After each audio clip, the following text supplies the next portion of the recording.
ನೋಡ್ಲಿಕ್ಕೆ ಎಷ್ಟು ಚಂದ ಕಾಣ್ತದಲ್ವಾ. ನಮಸ್ತೆ ಎಲ್ರಿಗೂ. ಎಲ್ಲರೂ ಆರಾಮವಾಗಿದ್ದೀರಿ ಅಂತ ಭಾವಿಸ್ತೇನೆ. ಈಗ ಸ್ವಲ್ಪ ಮೀನು ಬರಲಿಕ್ಕೆ ಶುರುವಾಯಿತು. ಒಳ್ಳೊಳ್ಳೆ ಮೀನು ಬರ್ತಾ ಉಂಟು, ಹಾಗೆಯೇ ಫ್ರೆಶ್ ಹಾಗೆಯೇ ಸ್ವಲ್ಪ ಚೀಪಾಗಿ ಮೀನು ಬರ್ತಾ ಉಂಟು. ಸೊ ನಾವು ಹೋಗುವಾಗ ದೊಡ್ಡ ದೊಡ್ಡ ಬಂಡ ಸಿಕ್ತು. ಸೊ ಬಂಡಸ್ ತಂದಿದ್ದೇನೆ. ಅದನ್ನು ಸ್ಪೆಷಲ್ ಆಗಿ ತುಂಬ ತುಂಬ ತುಂಬ ಟೇಸ್ಟಿಯಾಗಿ ಮಾಡುವಂಥ ಒಂದು ರೆಸಿಪಿ ಮಾಡುವ. ನೋಡಿ, ಇದು ಸ್ಕ್ವಿಡ್ ಫಿಶ್. ತುಂಬ ದೊಡ್ಡ ದೊಡ್ಡದು ಬಂಡಾಸ್ ಮೀನು ಬರ್ತಾ ಉಂಟು. ನಾವು ಬಂಡಾಸ್ ಅಂತ ಹೇಳುದು. ದೊಡ್ಡ ದೊಡ್ಡದುಂಟು. ಇದನ್ನು ಕಟ್ ಮಾಡಲಿಕ್ಕೆ ಮೊದಲು ಇದರ ಮೇಲಿದು ಸಿಪ್ಪೆಲ್ಲ ತೆಗಿಬೇಕು, ನಂತರ ಮಂಡೆ ತೆಗಿಬೇಕು, ನಂತರ ಈ ರೆಕ್ಕೆಗಳನ್ನು ತೆಗಿಬೇಕು, ನಂತರ ರೌಂಡ್ ರೌಂಡ್ ರೌಂಡ್ ಆಗಿ ಕಟ್ ಮಾಡಬೇಕು.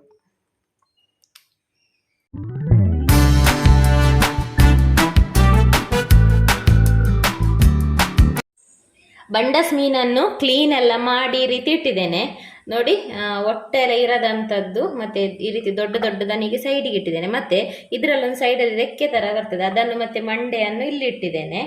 ಈಗ ಇದಕ್ಕೆ ಈ ರೆಕ್ಕೆ ಮತ್ತೆ ಮಂಡೆಯನ್ನು ಉಂಟಲ್ಲ, ಸಣ್ಣ ಸಣ್ಣದು ಈ ರೀತಿ ಕಟ್ ಮಾಡಿಕೊಳ್ಳುವ. ಮತ್ತೆ ಹೊಟ್ಟೆ ಎಲ್ಲ ಇದ್ದದ್ದು ಬೇಡ. ನೋಡಿ, ಇದೊಂದು ಹೊಟ್ಟೆ ಆಗಿದೆ, ಈ ಹೊಟ್ಟೆ ಇದ್ದದೆಲ್ಲ ಬೇಡ. ಇದನ್ನೆಲ್ಲ ಈ ರೀತಿ ಸಣ್ಣ ಸಣ್ಣದಾಗಿ ಕಟ್ ಮಾಡುವ. ಹಾಗೇನೆ ಮಂಡೆಯನ್ನು ಕೂಡ ಹಾಗೆ ಈ ರೀತಿ ಕಟ್ ಮಾಡಿದ್ರೆ ಆಯ್ತು. ನೋಡಿ,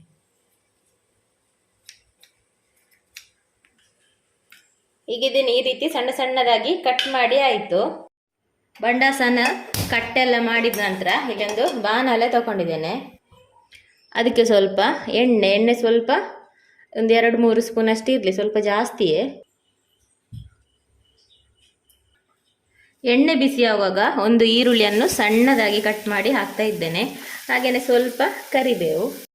ಈಗ ಇದಕ್ಕೆ ಒಂದು ಅರ್ಧ ಸ್ಪೂನ್ ಅಷ್ಟು ಶುಂಠಿ ಬೆಳ್ಳುಳ್ಳಿ ಪೇಸ್ಟ್ ಕೂಡ ಹಾಕಿ ಇದರ ಹಸಿ ವಾಸನೆ ಹೋಗಿ ಸ್ವಲ್ಪ ಒಳ್ಳೆ ಫ್ರೈ ಆಗಲಿ ಈರುಳ್ಳಿ ಕೂಡ. ಈರುಳ್ಳಿ ಫ್ರೈ ಆದಮೇಲೆ ಒಂದು ಸ್ವಲ್ಪ ಅರ್ಧ ಸ್ಪೂನ್ ಅಷ್ಟು ಅರಶಿನ, ಹಾಗೆಯೇ ನಿಮಗೆ ಖಾರಕ್ಕೆ ಅನುಸಾರವಾಗಿ ಮೆಣಸಿನ ಹುಡಿ ಹಾಕ್ಕೊಳ್ಳಿ. ನಾನು ಇಲ್ಲಿ ಒಂದು 1.5 ಸ್ಪೂನ್ ಅಷ್ಟು ಮೆಣಸಿನ ಹುಡಿ ಹಾಕ್ತಾ ಇದ್ದೇನೆ. ಇದನ್ನು ನೋಡಿಕೊಂಡು ಹಾಕಿದ್ದು ಎಷ್ಟು ಉಂಟು ಅದರ ಪ್ರಮಾಣ. ಹಾಗೆಯೇ ಒಂದು ಅರ್ಧ ಸ್ಪೂನ್ ಅಷ್ಟು ಕೊತ್ತಂಬರಿ ಹುಡಿ, ಹಾಗೆ ಒಂದು ಸ್ವಲ್ಪ ಅರ್ಧ ಸ್ಪೂನ್ ಅಷ್ಟು ಜೀರಿಗೆ ಹುಡಿ, ಹಾಗೆ ಒಂದು ಅರ್ಧ ಸ್ಪೂನ್ ಅಷ್ಟು ಗರಂ ಮಸಾಲೆ ಹುಡಿ. ಇದೆಲ್ಲವನ್ನು ಹಾಕಿ ಫ್ರೈ ಮಾಡುವ. ಮಸಾಲೆ ಕಡಿಮೆ ಆದ್ರೆಲ್ಲ ಸೇರಿಸಿ. ಈಗ ಇದಕ್ಕೆ ಸ್ವಲ್ಪ ರುಚಿಗೆ ತಕ್ಕಷ್ಟು ಸ್ವಲ್ಪ ಉಪ್ಪು, ಬಂಡಾಸ್ ಮೀನಿಗೆ ಮತ್ತು ಈ ಮಸಾಲೆಗೆ ಬೇಕಾದಷ್ಟು. ನಾನಿಲ್ಲಿ ಮಸಾಲೆ ಸ್ವಲ್ಪ ಜಾಸ್ತಿ ಆಗಲಿಕ್ಕೆ ನಾನು ಮೀನಿಗೆ ಈ ರೀತಿ ಫ್ರೈ ಮಸಾಲ ಮಾಡಿಡ್ತೇನೆ. ಅದರಿಂದ 1 ಸ್ಪೂನು ಫ್ರೈ ಮಸಾಲ ಕೂಡ ಹಾಕಿದ್ದೇನೆ. ನಿಮ್ಮ ಹತ್ರ ಆ ಮಸಾಲೆ ಇಲ್ಲದಿದ್ದರೆ ಎಲ್ಲ ಮಸಾಲವನ್ನು ಸ್ವಲ್ಪ ಸ್ವಲ್ಪ ಜಾಸ್ತಿ ಹಾಕಿದರೆ ಆಯಿತು. ಮೆಣಸಿನ ಹುಡಿ, ಕೊತ್ತಂಬರಿ ಹುಡಿ ಎಲ್ಲವನ್ನು. ನಾನಿಲ್ಲಿ ಆ ಮಸಾಲ ಪೇಸ್ಟ್ ಉಂಟು ಅಂತ ಅದನ್ನೆಲ್ಲ ಸ್ವಲ್ಪನೇ ಹಾಕಿದೆ. ನೋಡಿ, ಈಗ ಮಸಾಲೆ ಒಳ್ಳೆ ಫ್ರೈ ಆಯಿತು. ಈಗ ಈ ಬಂಡಾಸ್ ಮೀನನ್ನು ಇದಕ್ಕೆ ಹಾಕಿ ಸ್ವಲ್ಪ ಇದನ್ನು ಬೇಯಿಸುವ. ತುಂಬ 100% ಬೇಯಬೇಕು ಅಂತಿಲ್ಲ, ಒಂದು 3/4 ಬೇಯಿದ್ರೆ ಸಾಕು, ಒಂದು 80% ಅಷ್ಟು. ನೋಡಿ, ನೀವು ಬಂಡಾಸನ್ನು ನೀರು ಇಳಿಲಿಕ್ಕೆ ಇಡದಿದ್ರು ಉಂಟಲ್ಲ, ಈ ಹೊತ್ತಲ್ಲಿ ತುಂಬ ನೀರು ಬಿಡ್ತದೆ. ನಾನು ಚೆನ್ನಾಗಿ ಇದರ ನೀರನ್ನು ಇಳಿಸಿದ್ದೇನೆ, ಹಾಗಾಗಿ ನೀರು ಬಿಡ್ತಾ ಇಲ್ಲ. ಬೈ ಚಾನ್ಸ್ ನೀವು ಮಾಡುವಾಗ ನೀರು ಬಿಟ್ಟರೆ ಗ್ಯಾಸನ್ನು ಹೈ ಫ್ಲೇಮಲ್ಲಿಟ್ಟು ಒಂದು 2-3 ನಿಮಿಷ ಮಗುಚಿ, ಆವಾಗ ನೀರೆಲ್ಲ ಡ್ರೈ ಆಗ್ತದೆ. ಹೈ ಫ್ಲೇಮಲ್ಲಿ ಇಡಬೇಕು. ಲೋ ಫ್ಲೇಮಲ್ಲಿ ಇಟ್ಟ ಕೂಡಲೇ ನೀರು ಬಿಡೋದು. ಹೈ ಫ್ಲೇಮಲ್ಲಿ ಇದ್ದರೆ ಡ್ರೈ ಆಗೋದು. ಈಗ ಸಾಕಿದು ಬೆಂದಿದೆ, ಉಪ್ಪೆಲ್ಲ ಖಾರ ಎಲ್ಲ ಚೆಕ್ ಮಾಡಿದರೆ ಆಯಿತು. ಈಗ ಒಂದೊಂದೇ ಬಂಡಾಸನ್ನು ತಗೊಂಡು ಈ ಮಸಾಲೆಯನ್ನು ಇದರೊಳಗೆ ಫಿಲ್ ಮಾಡಿ. ತಣ್ಣಗೆ ಆದರೆ ಒಳ್ಳೆಯದು ಮಸಾಲೆ, ತುಂಬ ಬಿಸಿ ಇದ್ದರೆ ಕಷ್ಟ ಆಗ್ತದೆ ಫಿಲ್ ಮಾಡಲಿಕ್ಕೆ. ಆದಷ್ಟು ತಣ್ಣಗೆ ಆಗಲಿಕ್ಕೆ ವೆಯ್ಟ್ ಮಾಡಿ. ಈ ರೀತಿ ಫಿಲ್ ಮಾಡಿದ ನಂತರ ಒಂದು ಕಡ್ಡಿಯಿಂದ ಇದನ್ನು ಈ ರೀತಿ ಇದರ ಮುಚ್ಚಳವನ್ನು ಮುಚ್ಚಿದರೆ ಆಯಿತು, ಟೈಟ್ ಮಾಡಿದರೆ ಆಯಿತು. ಟೂತ್ ಕಡ್ಡಿ ಆದರೂ ಆಗ್ತದೆ, ಅಥವಾ ಈ ರೀತಿ ನಾನು ಸೋಗಿದ ಕಡ್ಡಿಯಲ್ಲಿ ಈ ರೀತಿ ಬಾಯನ್ನು ಕ್ಲೋಸ್ ಮಾಡ್ತಾ ಇದ್ದೇನೆ. ಇದೇ ರೀತಿ ಎಲ್ಲವನ್ನು ಮಾಡಿದರೆ ಆಯಿತು. ನೋಡಿ, ಎಲ್ಲ ಬಂಡಸನ್ನು ಈ ರೀತಿ ಫಿಲ್ ಮಾಡಿ ಆಯಿತು. ಈಗ ಇಲ್ಲಿ ಒಂದು ತವ ತಗೊಂಡಿದ್ದೇನೆ. ಅದಕ್ಕೆ ಸ್ವಲ್ಪ ಎಣ್ಣೆ, ಒಂದು 2-3 ಟೇಬಲ್ ಸ್ಪೂನ್ ಅಷ್ಟು, ಎಣ್ಣೆ ಬಿಸಿ ಆಗುವಾಗ ಇಲ್ಲಿ ಒಂದು ಟೊಮೆಟೊವನ್ನು ಈ ರೀತಿ ಪೇಸ್ಟ್ ಮಾಡಿದ್ದೇನೆ. ಯಾಕೆಂದರೆ ಬಂಡಾಸ್ನ ಒಳಗೆ ಖಾರವನ್ನು ತುಂಬಿಸಿದ್ದೇವೆ, ಅದಕ್ಕೆ ಹೊರಗಡೆಗೆ ಸ್ವಲ್ಪ ಹುಳಿ ಹುಳಿ ಸಿಹಿ ಸಿಹಿ ಇರಲಿ ಅಂತ ಇಲ್ಲಿ ಟೊಮೆಟೊ ಪೇಸ್ಟ್ ಹಾಕ್ತಾ ಇದ್ದೇನೆ. ಮೀಡಿಯಮ್ ಸೈಜಿದು ಒಂದು ಟೊಮೆಟೊ ಸ್ವಲ್ಪ ಫ್ರೈ ಆದಮೇಲೆ, ಹಸಿ ವಾಸನೆ ಹೋದ್ಮೇಲೆ ಇಲ್ಲಿ 1 ಸ್ಪೂನಷ್ಟು ಮೀನಿನ ಫ್ರೈ ಮಸಾಲದ ಪೇಸ್ಟ್, ಮೀನಿನ ಮಸಾಲ ಪೇಸ್ಟ್ ಹಾಕ್ತಾ ಇದ್ದೆ. ನಿಮ್ಮ ಹತ್ರ ಇಲ್ಲ ಅಂದರೆ ಸೇಮ್ ಚಿಲ್ಲಿ ಪೌಡರ್ ಅಥವಾ ಒಂದು 4 ಮೆಣಸನ್ನು ಗ್ರೈಂಡ್ ಮಾಡಿ ಹಾಕಿದರೂ ಆಗ್ತದೆ. ಚಿಲ್ಲಿ ಪೇಸ್ಟ್ ಹಾಕಿದರೆ ಒಳ್ಳೆ ಕಲರ್ ಬರ್ತದೆ, ಹುಡಿ ಹಾಕಿದರೆ ಅಷ್ಟೊಂದು ಕಲರ್ ಬರುವುದಿಲ್ಲ. ಅಷ್ಟೇ, ಹೇಗೆ ಬೇಕು ಹಾಗೆ ಮಾಡ್ಕೊಳ್ಳಿ. ಈಗಿದ್ದು ಸ್ವಲ್ಪ ಫ್ರೈ ಆಗಲಿ ಮಸಾಲೆ. ಈಗ ರುಚಿಗೆ ತಕ್ಕಷ್ಟು ಉಪ್ಪು ಕೂಡ ಹಾಕ್ಕೊಳ್ಳಿ, ಸ್ವಲ್ಪನೇ ಹಾಕಿ, ಯಾಕೆಂದರೆ ಫಿಲ್ ಮಾಡಿದ್ರಲ್ಲಿ ಉಪ್ಪಿರ್ತದೆ.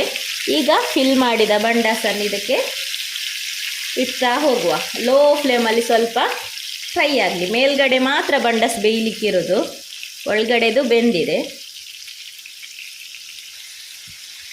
ಮುಚ್ಚಿಟ್ರೂ ಆಗ್ತದೆ ಅಥವಾ ಓಪನ್ ಇಟ್ಟರೂ ಆಗ್ತದೆ. ಸ್ವಲ್ಪ ಫ್ರೈ ಆಗಲಿ, ಎಣ್ಣೆ ಸ್ವಲ್ಪ ಜಾಸ್ತಿ ಇದಕ್ಕೆ. ಎಣ್ಣೆ ಕಡಿಮೆ ಆದರೆ ಸೀದೋಗ್ತದೆ. ನೀವು ತವದಲ್ಲಿ ಬೇಕಾದರೂ ಮಾಡ್ಬೋದು. ನಾನು ಬೇಗ ಮಾಡಿದ್ದು ಬೇಗ ಆಯಿತು, ಸ್ವಲ್ಪ ಫ್ರೈ ಆಗಲಿ. ನೀವು ಲೋ ಫ್ಲೇಮಲ್ಲಿಟ್ಟರೆ ಮುಚ್ಚಿಡಬೇಡಿ, ನೀರು ಬಿಡ್ತದೆ. ನೀರು ಬಿಡಬಾರ್ದು ನಮಗೆ. ನೀರು ಬಿಟ್ಟರೆ ಮತ್ತೆ ಪುನಃ ಡ್ರೈ ಆಗೋವರೆಗೂ ನೀವು ಫ್ರೈ ಮಾಡಬೇಕು. ಇದು ಆ್ಯಕ್ಚುಲಿ ಡ್ರೈ ಆಗಿ ಮಾಡಬೇಕಾದದ್ದು. ನೀವು ಸ್ಟಫ್ ಮಾಡಿದ್ದು ಉಳಿದ್ರೆ ಉಂಟಲ್ಲ, ಅದನ್ನು ಕೂಡ ಹಾಕಿಬಿಡಿ, ವೇಸ್ಟ್ ಮಾಡೋದು ಬೇಡ. ನನ್ನ ಹತ್ರ ಸ್ಟಫಿಂಗ್ ಇದೆ, ಎಂತ ಉಳಿಲಿಲ್ಲ ನೋಡಿ. ಇದೇ ರೀತಿ ಬಂಡಸ್ ಬೆಂದರೆ ಆಯಿತು. ಉಪ್ಪು ಖಾರ ಎಲ್ಲ ಹೀಗೇ ಎಳ್ಕೊಳ್ತದೆ ನೋಡಿ. ಈ ರೀತಿ ಡ್ರೈ ಆಗುವವರೆಗೆ ಇದನ್ನು ಫ್ರೈ ಮಾಡಬೇಕು. ಹೈ ಫ್ಲೇಮಲ್ಲಿ ಇಟ್ಟರೆ ಕರಂಚಿ ಹೋಗ್ತದೆ, ಮತ್ತು ಲೋ ಫ್ಲೇಮಲ್ಲಿಟ್ಟರೆ ಮುಚ್ಚಬಾರ್ದು ನೋಡಿ. ಈ ರೀತಿ ಡ್ರೈ ಬರಬೇಕು ನೋಡಿ. ಡ್ರೈ ಆಗ್ತಾ ಬಂತು ನೋಡ್ಲಿಕ್ಕೆ ಎಷ್ಟು ಚೆಂದ ಕಾಣ್ತದಲ್ವಾ ನೋಡಿ.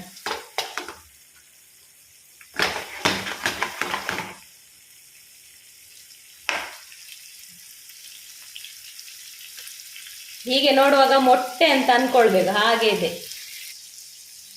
ಪರ್ಫೆಕ್ಟ್. ಈಗ ಎಲ್ಲ ಡ್ರೈ ಆಗಿದೆ, ಎಣ್ಣೆ ಮಾತ್ರ ಇದೆ.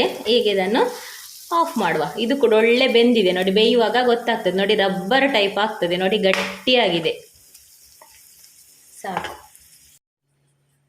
ನಾನಿಲ್ಲಿ ಕೊನೆಗೆ ಕೊತ್ತಂಬರಿ ಸೊಪ್ಪು ಹಾಕಿ ಸರ್ವ್ ಮಾಡ್ತಾ ಇದ್ದೇನೆ.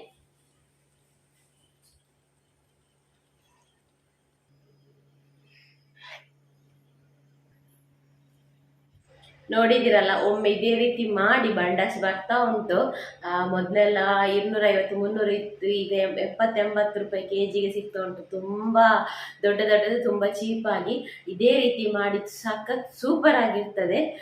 ಸತ್ಯವಾಗ್ಲೂ ನಂಬಿ ನನ್ನನ್ನೊಮ್ಮೆ ಮಾಡಿ ಆಮೇಲೆ ನನಗೆ ಬಂದು ಕಮೆಂಟ್ ಹಾಕಿ. ಆಯ್ತಾಗಾದ್ರೆ ಇವತ್ತಿನ ಬಂಡಾಸ್ ಸ್ಪೆಷಲ್ ನಿಮಗೆ ಇಷ್ಟ ಆಗಿದೆ ಅಂತ ಭಾವಿಸ್ತೀನಿ. ಇಷ್ಟ ಆಗಿದೆ ಲೈಕ್ ಮಾಡಿ. ನಾನು ಸಿಗ್ತೇನೆ ಮುಂದಿನ ವಿಡಿಯೋದ. Take care, bye. Thanks for watching.